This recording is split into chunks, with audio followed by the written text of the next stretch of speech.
conservative YouTuber accused Somali-run daycare centers in Minneapolis of fraud.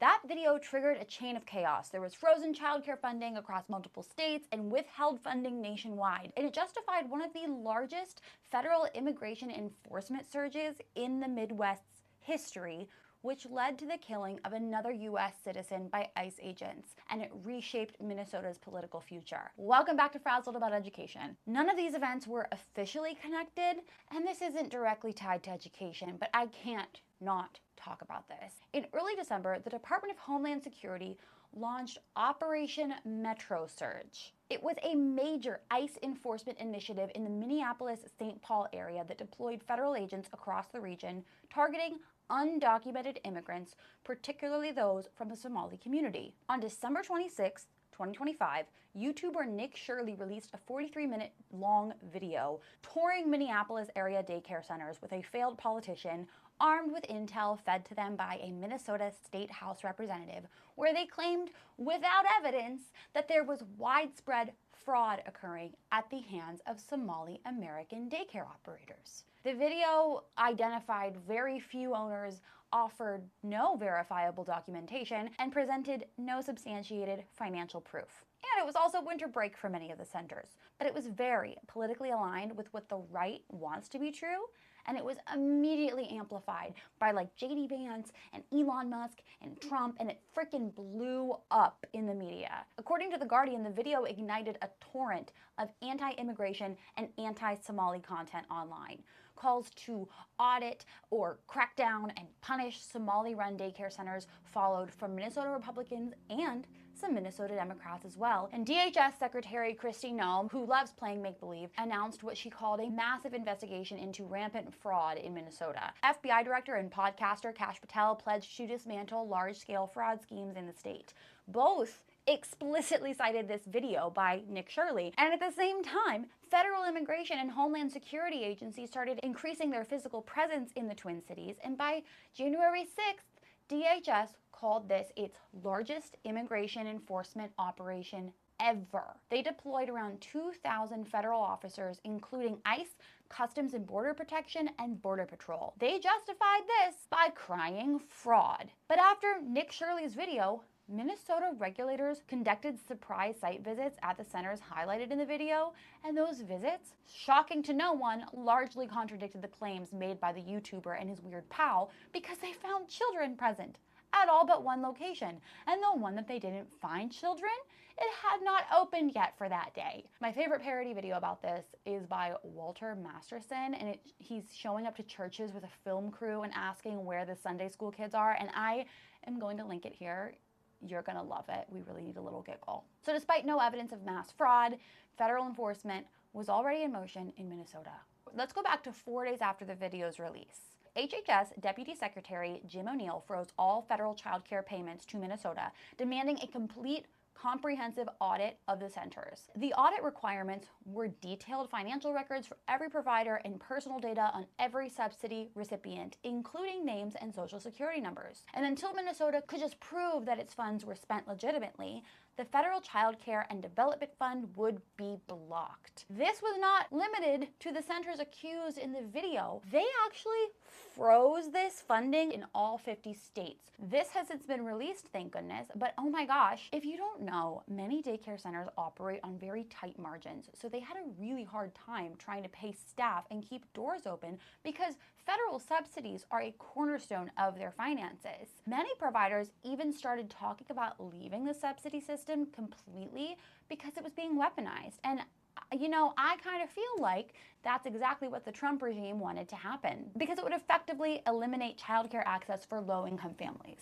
Crazily, Trump then froze more childcare funding in 5 blue states. It was Illinois, New York, California, and Colorado. It was stopped by the courts, but this would have choked off CCDF childcare grants, the Temporary Assistance for Needy Families funds, and social services block grants. Again, blocked by a judge because what the fuck. But like I told you before, federal enforcement was continuing to escalate in Minnesota. There were ICE raids, homeland security operations, and a heavily armed federal presence in Somali neighborhoods. This was being framed as fraud enforcement. Like, hello?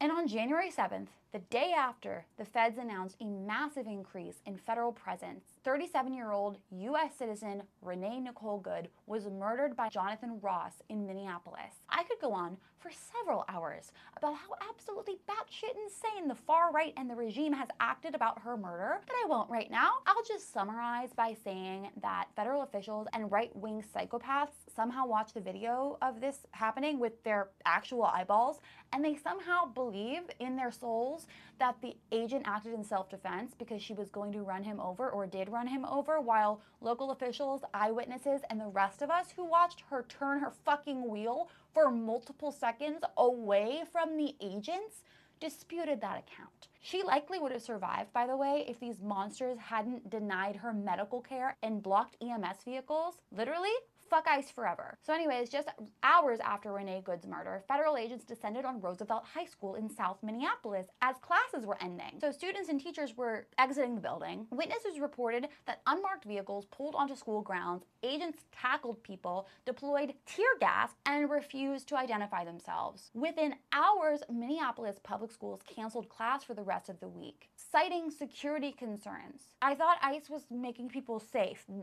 Hello? But when schools did reopen, it was done with additional security measures. And families were offered optional remote learning through mid-February because parents are afraid to send their kids to school. In Fridley and Richfield, more than 30% of students have been absent. School leaders have started to organize food deliveries for families, a la COVID lockdown, because people are too scared to leave their houses. I just cannot stop thinking about how Renee's murder occurred in the context of federal immigration enforcement that was tied partly to these stupid, unfounded fraud narratives. Governor Tim Walz also announced that he will not seek a third term as governor, saying that he needs to focus on his state's struggles rather than an election. The shooting immediately catalyzed large public protests. Multiple federal prosecutors in Minnesota resigned in protest, including 6 senior prosecutors in the U.S. Attorney's Office for the District of Minnesota. These departures were widely reported as being tied to disagreement over how the DOJ was handling the Good case and its unwillingness to pursue an investigation into her death. Several senior attorneys in the Civil Rights Division also quit for similar reasons. So much has happened. Even since I wrote this, I've rewritten this like 3 times because now Tim Walz has deployed the National Guard to go up against ICE in Minnesota. Like, every day there's more stuff happening. God knows what will have happened by the time I edit this and post it. But this is all part of the flood the zone strategy that we have come to expect from the regime. They flood the public with multiple overlapping crises so that no single issue can be fully processed or looked into. But when we look at what's happening in Minnesota, we have to think about what it does to children when they see that adults in power treat their safety as collateral damage. On January 13th, hundreds of high school students walked out of schools across the Twin Cities. And 3 days later, a family reported that ICE agents released a tear gas canister under their family vehicle while their 6 children were inside. The kids were 11 years old all the way down to a 6-month-old infant. They said that they were trapped between protesters and ICE vehicles while trying to drive home from basketball practice, and they say that agents yelled at them to leave, but they physically couldn't move because people were surrounding the vehicle. Does this sound familiar to you? Because we saw what happens in that scenario. And instead of helping them get out of there safely, the family says agents walked behind their car and deployed a tear gas canister under it, and the vehicle was just filled with this gas. So they had to physically pull their kids out of the car, and the baby was last. Thank goodness the baby survived, but like, all of the kids are traumatized. I have a 7-month-old son, and this is just like, his mother said that he was unresponsive and foaming at the mouth and not breathing. So she performed CPR while still struggling to breathe herself because, hello, they tear gassed them. I cannot tell you how sickened stories about harmed children make me. And now, after all of this, Nick Shirley is being called to testify before Congress under oath. Granted, the agenda and the hearing itself is being framed by Republicans. There will be Democrats there to push back, but honestly, just getting some clear stuff on the record that can be contrasted with facts and what actually happened is going to be valuable, I think. The Department of Education has hollowed out its ability to conduct actual civil rights enforcement while letting a massive backlog of unresolved discrimination complaints pile up. Kids with disabilities, sexual assault cases, racial discrimination, just like all sitting there. But don't worry, they still find plenty of time for their turf shit. This week, the day after the Supreme Court heard arguments about whether states can ban transgender girls from girls' school sports, they launched 18 splashy new investigations into trans children so they can try to push them out of sports. Linda McMahon actually did a speech, so let's see what she said. I haven't watched it yet. Here she is. Good morning, everyone. It's really an honor for me to be here today.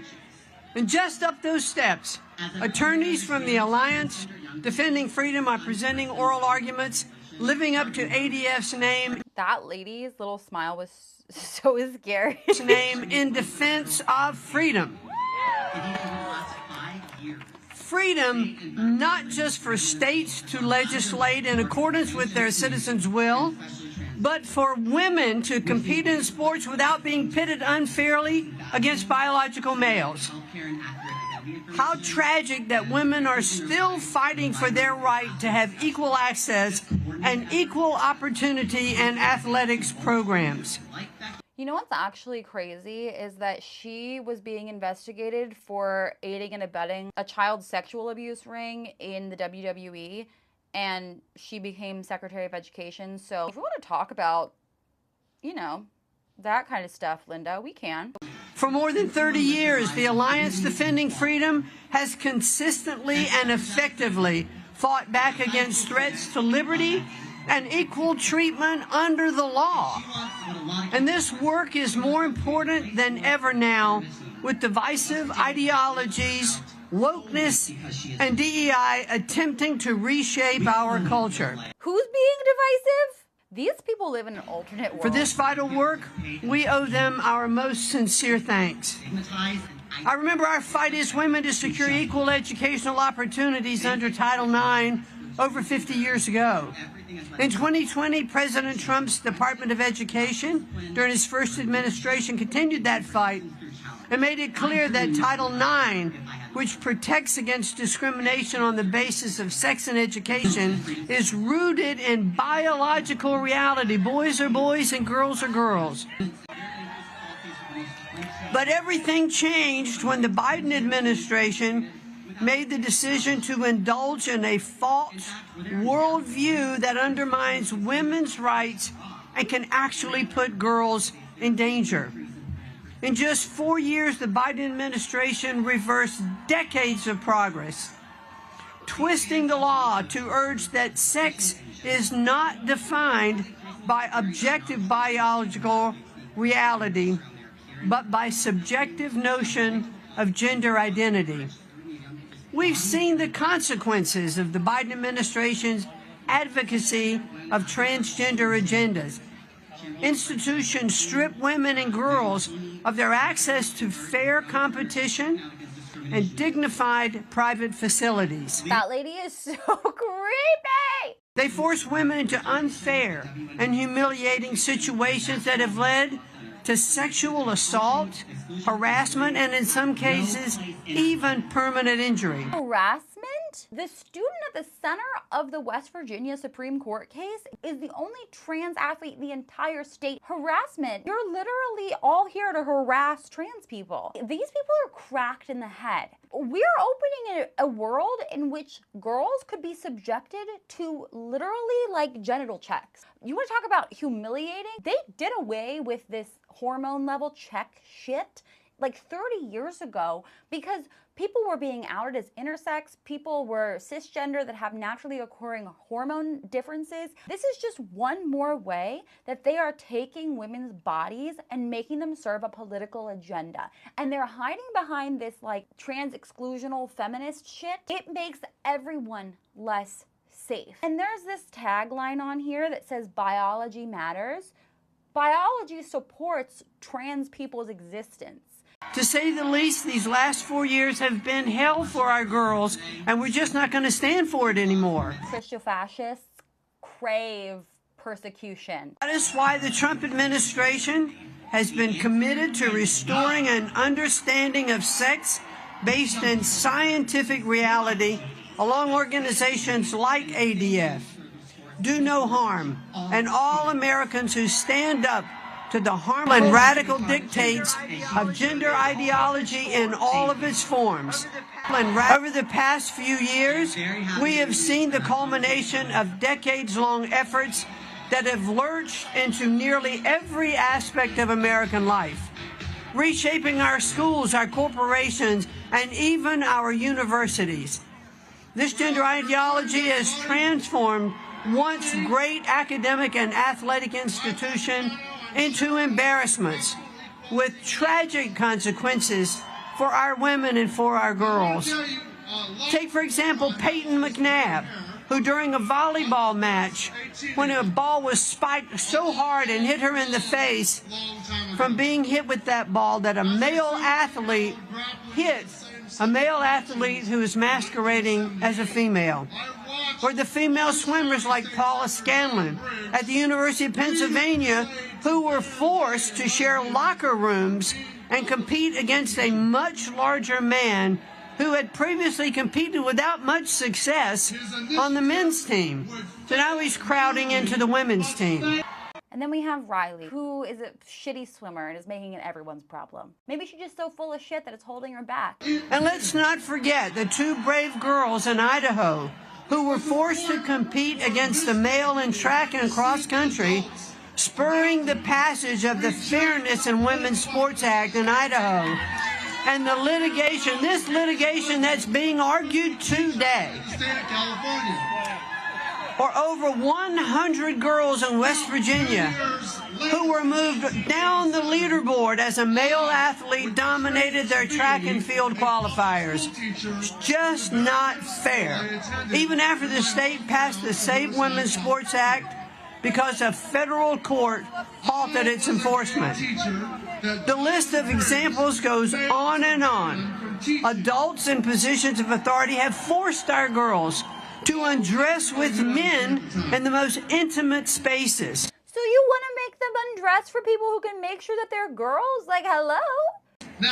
They force women to risk injury just to participate in athletic competitions that some have spent their whole lives preparing for, and then smeared these women as bigoted and transphobic for standing up to their own safety and dignity. I can't imagine my granddaughters or our nieces and our daughters and our cousins who've stood in these locker rooms and suddenly been confronted by men in full undress and what their reactions had to be. It's just not common sense. It must end.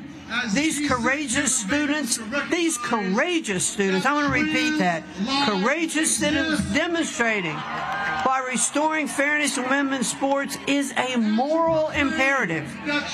The cases being argued today, they're not abstract legal debates. They reflect a real troubling pattern of harm inflicted by radical forces that are looking to reshape our culture. The predators are not trans women and trans girls. The predators are the people that prop this system up. I don't understand how these people have so little shame that they can stand and say shit like this. It's not even like rooted in reality. We cannot let it happen. Americans have had enough of women and girls losing opportunities and being subjected to the indignity and danger of unfair competition due to the left's warped application of the law. And that's why Americans overwhelmingly elected President Trump to end this madness and restore common sense by returning sanity to the sexes. I think somebody in the background just said trans penises exist, and I much would rather be listening to that. How much longer does this go on? Sorry, I have no desire to continue listening to her speak. That was enough for me. I don't think that's how reaction content is supposed to go, but I'm going to do it the way that I want to do it, and I have no desire to listen to that. So we're not.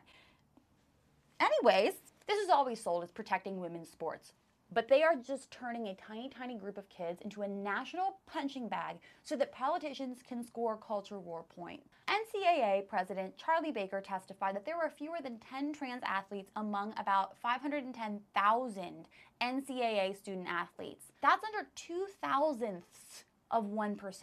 And at the high school level, you'll hear the number 122,000 thrown around, but that's from the Williams Institute, and it's explicitly an upper bound estimate based on how many trans teens might play at least one school sport. It's basically like if trans teens participate at similar rates in athletics, as many as this many students could be in sports. The main driver of the advantage performance gap people obsess over is testosterone exposure during puberty. The specific child at the center of the West Virginia case is on puberty blockers and hormone treatment, and she did not go through testosterone-driven puberty, which means this whole male puberty advantage argument doesn't even work. And she's the only trans athlete in her entire effing state. A one-size-fits-all ban is trash. Rather than even saying something like, we'll look at it sport by sport. They're like doing this blanket ban thing, which really tells me all of this is bullshit. And if we were honestly worried about fairness, we would be talking about things that actually decide youth sports outcomes, like coaching facilities, travel teams, private training, all of which takes money, or like nutrition, or whether your school even has a trainer, or whether you have to work after school, whether you're safe at home. Like, we're not talking about any of that. And then we have people like fucking Gavin Newsom throwing the entire trans community under the bus with Ben Shapiro and Charlie Kirk. Like, these bans are about kids being able to belong at school or not. States with inclusive policies like California and Connecticut and New Jersey and Massachusetts, they have had them for over a decade, and we're not seeing trans girls like sweeping podiums. If this were a real performance crisis, we would see it in data by now, but we don't. If the Supreme Court gives states a green light to ban trans girls from girls' teams, and it's unfortunately looking like that's what's going to happen, it's going to be sold as protecting women, but it is just normalization of dehumanization. And if your idea of fairness requires humiliating all girls or policing all girls' bodies and handing the state the power to decide who counts as a real girl, that is literally sickening. If you are like me and you want to do something concrete, you can pay attention to your state's athletic association policies. You can take this to your school board. You can ask your district and politicians to pretend this is a real crisis while doing nothing about actual inequity in girls' sports. We should be talking to them. When they come for one of us, they come for all of us, ladies. And trans women are women. Trans girls are girls, period. You will never, ever, ever, ever, ever convince me otherwise. The most dangerous thing happening to higher education right now is not budget cuts or loan caps. In my opinion, it's the earnings test, and the Department of Education has finished putting together how it's all going to work. Every single post-secondary program or major or whatever is being put under the same earnings-based test. If a program fails that earnings test 2 out of 3 consecutive years, that program becomes ineligible for the federal direct loan program, because almost all federal student loans today are direct loans, and that means students enrolled in that specific major or program will no longer be able to use federal student loans to pay for that program, and incoming students would also not be able to take out federal student loans for that program. Programs can also lose Pell Grant eligibility if enough students at that school are enrolled in programs that fail the earnings test. This policy doesn't set out to close colleges, allegedly, but it could mean that schools like these might lose enough money that they have to. This heavily affects access for anybody who can't take out private loans or pay out of pocket or drop out or change majors. It's being framed as like a return on investment, but there's a lot of research that says taking away federal student loans doesn't actually result in lower tuition. It just shuts certain people out from being able to pursue careers, and it creates this tiered educational and career system. They're already starting with warnings on FAFSA. You may have seen those. Schools with a low earnings outcome have a warning. It doesn't block students from getting loans or anything right now, but the warning plants this idea that some schools and some degrees are bad investments. And after they normalize that, they will enforce. So you've also asked how this will be tracked. Well, they already collect all the data they need to do this, but starting next year, schools are going to be evaluated using a centralized tracking system called STATS, the Student Tuition and Transparency System. Ultimately, the programs that are going to be affected first are underpaid, or they have low salary at the start of the career, female-dominated fields. But a lot of short-term trade and certificate programs are actually excluded from this earnings test, and this earnings test will disproportionately push low-income students into these areas, even though they have some of the lowest earning potential in actuality. There will be people that have to go into these because they can't get loans for the other fields. So again, if a program fails 2 out of 3 years, new students can't take out federal student loans to pay for their education if they pursue that program. And we could see that happen as soon as the 27-28 school year for schools that fail 2 years in a row right off the bat. In these new finalized rules, the department built in a loophole, an option for students who are mid-program when a program is cut off from getting federal loans. The secretary can allow that program to temporarily keep loan eligibility for currently enrolled students so they can finish, but they have to do all of this. Like, that was a lot of shit. Have I told you about the old tracking system in education, or do you know about it? I would love to talk about it because that is what this makes me think of, and it was bad then and it's bad now. America's talent strategy, building the workforce for the golden age, it lays out how the Trump administration wants to completely restructure the U.S. workforce and education pipeline, reindustrializing America, dominating the AI economy, and building a workforce system that exists to meet employer needs rather than student needs. They repeatedly say that the workforce system should be industry-led, meaning businesses get to decide what education looks like. They say that the college for all model has failed. So the replacement suggestion is short-term credentials, apprenticeships, employer design training, AI-driven skills tracking, and pressure to push people into specific labor pipelines based on what industry says it needs. They want to start this career funnel in middle school. This is educational and vocational tracking resurrected. I really need to do a video about that. As we know, federal workforce and education programs, the administrative control has been moved to the Department of Labor. How is that going, by the way, federal employee pals? It doesn't sound like it's going well. So they want to eliminate Job Corps, the Senior Community Service Employment Program, and adult education programs. These are programs that serve low-income people, seniors, displaced workers, or just anybody who didn't take a linear path through school. The earnings test that I just talked about is part of what's proposed in here. They also emphasize that workforce services should only go to people who are legally authorized to work. Of course, they're still doing that. They keep calling this the golden age. It's not. I don't feel that at all. Heritage has an openly culture war driven version of this that I talked about in the last episode. This doc is about building the infrastructure in our government that makes Heritage's culture war goals enforceable and real. So let's go back to the Department of Labor shift. We talked about how Title I and some education programs were moved out of the Department of Education and into the Department of Labor, but now they're doing the same thing with major higher ed programs. So TRIO, some disabled student supports, HBCU programs, and other stuff is being put under the administrative control of the Department of Labor now.